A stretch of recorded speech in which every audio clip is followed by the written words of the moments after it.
Guys, andito na naman ako ulit sa Al Haram Center. Siyempre dito ako para pupunta sa area na to, special offer. May nakita ko ditong sobrang na-cute ako na sapatos. Nakatis. Napaka-fashionable niya. Ang galing. At kiswat ko magkano.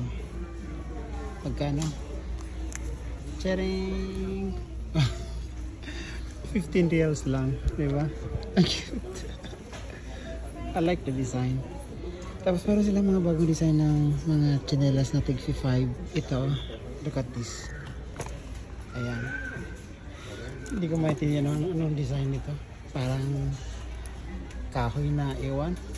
Tapos ano lang yan? Look. Ayan. Tag 5 lang.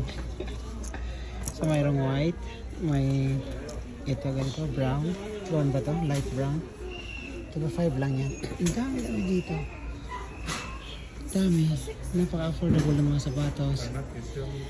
I think I'm gonna take this kasi nakyutan ako. Ang cute eh. Pwede na to ano eh, panglakad. Panggala sa batha. Sige. Kunin natin to kasi unique siya eh. I like the design.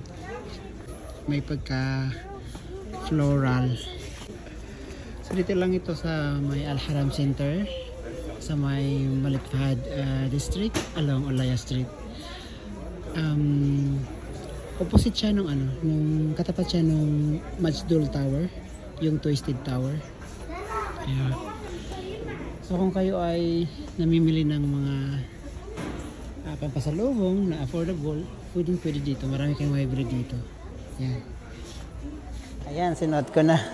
Napaka-comfy niya. Ayan. Ganda siya. O, diba? Sino mag-akal lang 15 reals lang yan. Life hack is real. You know?